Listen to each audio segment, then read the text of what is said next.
Grab your rod, staff, or your wand, because we're about to go hilt deep into a menagerie of magical items.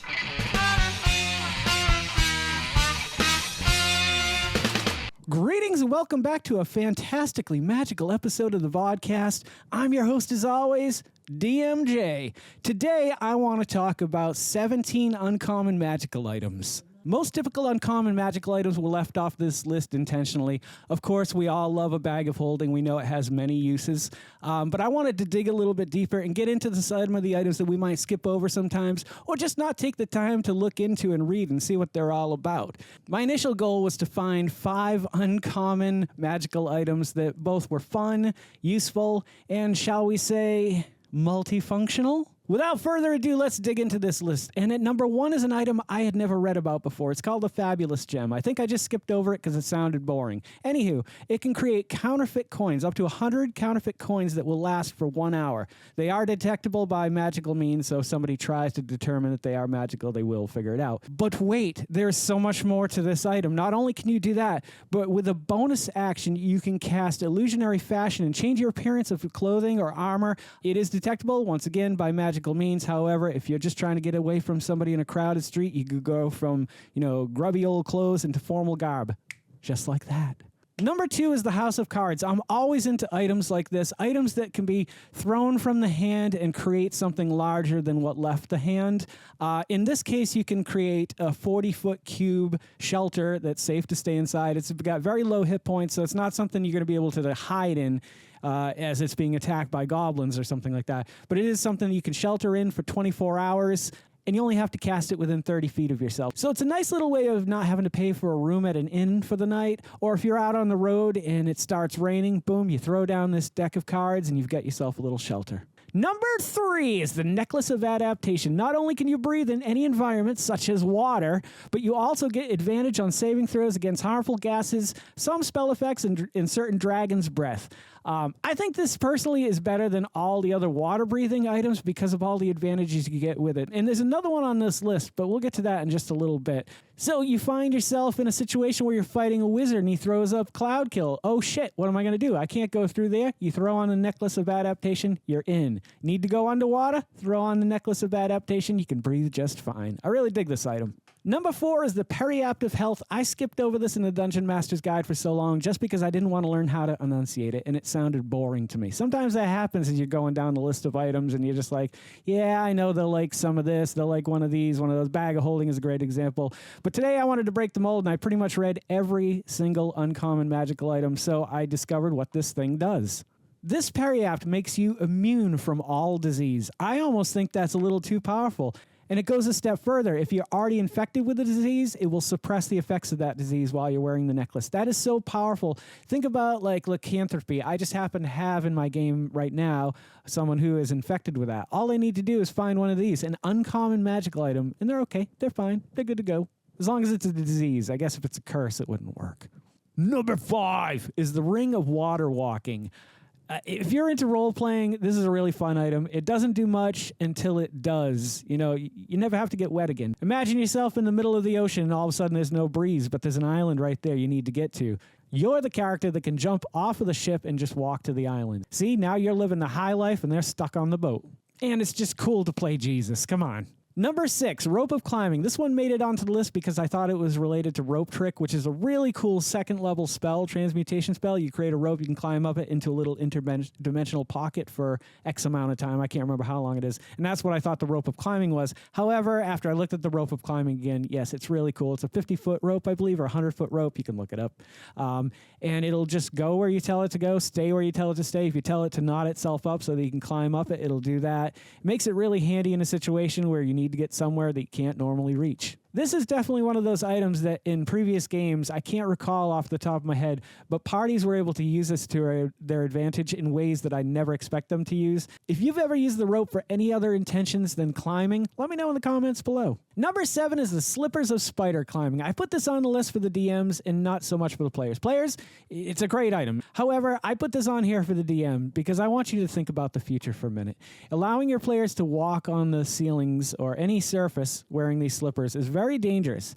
Pretend you're creating a puzzle or some kind of a trap, that using these slippers is totally going to negate the amount of work or the effort you wanted to see the party put into getting around this trap or puzzle. Just think about it. It's a really cool item. I think I dig it a lot, and I think there is a workaround for it. What you want to do is make sure you do a lot of oily surfaces or ice or slick surfaces, and that will counteract the effect of the slippers or spider climbing. Otherwise, you're going to find yourself later on down the road as a DM realizing, shit, they're just going to piss through this trap in 2 seconds, and I put 3 hours of work into this. Number 8 is the Boots of Elvenkind. Now, number 8 came down to this and a similarly titled item called the Cloak of Elvenkind.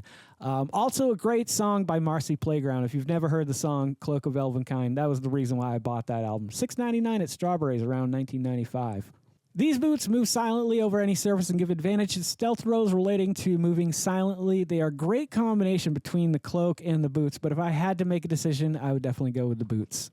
Coming in at number 9 is the Boots of the Winterland. I know I didn't do 2 cloaks, but I'm going to do 2 boots right in a row. Hear me out. If you live in a world that has an Arctic climate and you find yourself in it, you'll want these boots. Not only do they keep you toasty and warm, but they give you resistance to cold damage and allows you to ignore difficult terrain in snow and ice. On a side note, the Ring of Warmth, I believe it's called. I don't have it listed on my list here. However, it does have the same effect. If you're not wearing anything, you can survive in up to negative 50-degree temperatures comfortably. With these boots, however, if you're dressed for a warm climate, you can survive in up to negative 100 degrees. Number 10 is the Broom of Flying. You don't have to love witches to love gaining the ability to fly in a game. It changes the dynamics of combat and travel. And as a DM, I think it's kind of interesting to see what players do with giving them the ability to fly. They can now, fly right over a fight if they want to, if they're not fighting flying creatures. Perhaps they have to pass a river or a creek. The broom will allow you to travel up to 4 hours a day, and it regains 2 hours for every 12 hours of rest it is not used. Number 11 is the Cloak of the Manta Ray. This cloak beats out the Cloak of Elvenkind any day of the week, in my humble opinion. It's honestly the best cloak to have if you're in a campaign that involves any water-like travel.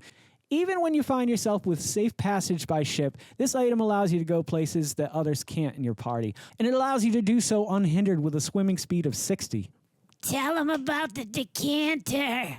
I know, Mom. I'm getting to it now. Number 12 is the Decanter of Endless Water.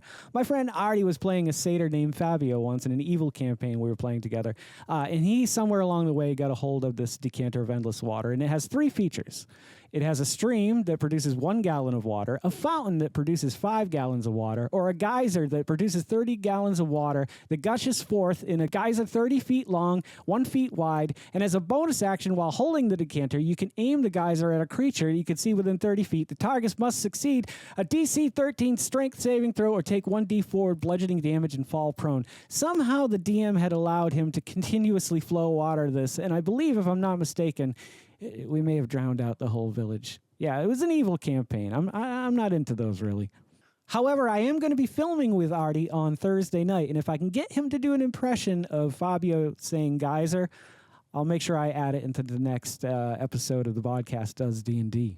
Number 13 is the Efficient Quiver. There's another item very similar to this called the Quiver of Elona, but it sounded far less uncommon, so I went with this one instead.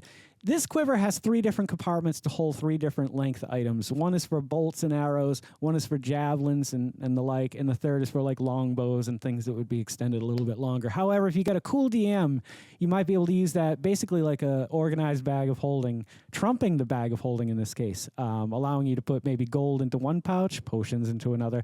I don't know where you'd ever find yourself in a situation where you'd want to do that, but I think it's a little bit cooler than the bag of holding in that sense, if you got a cool DM. Number 19 is the Gauntlets of Ogre Power. They're not super exciting. They give you a strength of 19. And if you're playing a warrior, you've probably already pumped your attributes up to 19 or 20 as it is. This is for another class, say a rogue, if you're doing backstabs or sneak attack damage or something like that. You're really going to get those bonuses from that extra strength. So it's pretty cool for someone like that. But in the case of a warrior, it's just really kind of a boring item that you're never going to have a real use for. Number 15 is the Gloves of Thievery. Yes, it's just a bonus to 1 skill. However, If you're a rogue, you're going to get a +5 to sleight of hand. If you're a rogue that starts out level 1 with a 20 dexterity, you're already starting with a +14 to sleight of hand. Add a few little feats to that, complementary items, and you're going to be the best purse-snatching, lock-picking master at any level. Be wary of this item, DMs, for it can serve an evil purpose. That's right. It takes some of the gameplay and fun out of all of this. Giving someone a +5 who's already got a +9 to their sleight of hand basically guarantees, unless they roll a 1, that they're going to do the pickpocket. They're going to do whatever the sleight of hand act is going to be. And it takes all the challenge and suspense away from the act they're trying to commit anyway. And number 16 is the winged boots. Yes, being able to fly up to a 30 speed for 4 hours a day is really exciting. I'm currently playing a Geycen rogue, and the thought of seeing my little runt, my 1'9" little Jerboa flying through the sky really brings a smile to my face.